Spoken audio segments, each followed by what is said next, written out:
ઝી 24 કલાકના અહેવાલની ધારદાર અસર થઈ છે। જી હા, સાંસદ મુકેશ દલાલે કલેક્ટર અને મનપા કમિશનરને પત્ર લખ્યો છે। સાંસદે આ પત્રમાં આશંકા વ્યક્ત કરી છે કે મતદારો ક્યાં ગાયબ થયા। ગાયબ થયેલા લોકોને શોધી કાઢવામાં આવે તેવું મુકેશ દલાલે કહ્યું છે।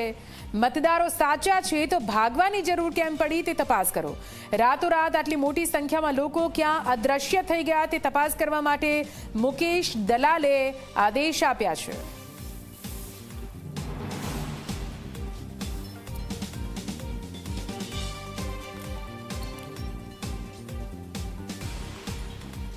હવે જ્યારે BLO 1 અને BLO 2 સ્થળ પર જઈને ડોર ટુ ડોરની કામગીરી કરી રહ્યા છે ત્યારે કેટલાક લોકો એવું જાણવામાં આવ્યું છે કે પોતાના ઘરને તાળા મારીને ભાગી ગયા છે।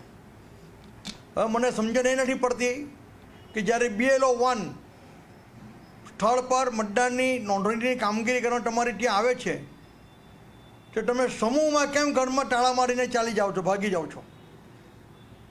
સુરતમાં એક જગ્યાએ 500થી વધુ લોકો ઘરને તાળા મારીને ચાલી ગયા છે એવું મારા ધ્યાનમાં આવ્યું છે।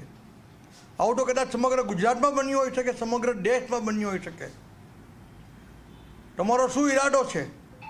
તમારા મતદાર યાદીમાં નામ નહીં નોંધાવો તો નહીં નોંધાવો, પણ તમે ઘરને તાળા મારીને ચાલ્યા ગયા છો એ બતાવે છે કે તમારો ઈરાદો શુદ્ધ નથી।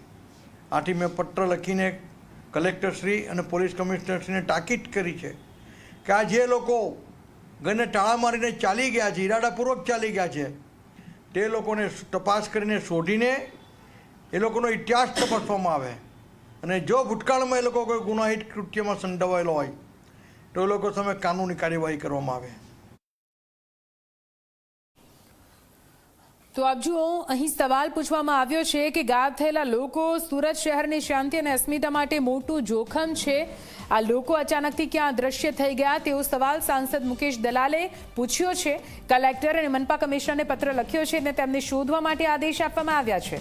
આપને જણાવી દઈએ, SR ની કામગીરી અને તે બાદ જે લિસ્ટ જાહેર કરવામાં આવ્યું છે, મતદારોના આ નવા લિસ્ટમાં અનેક એવા લોકો છે જે ગાયબ થઈ ગયા હોય તો મતદારો સાચા હોય તો તેમને ભાગવાની જરૂર કેમ પડી તે મુદ્દે તપાસ કરવામાં આવે તેવી વાત, તેવો મુદ્દો હાલ તો મુકેશ દલાલે ઊભો કર્યો છે।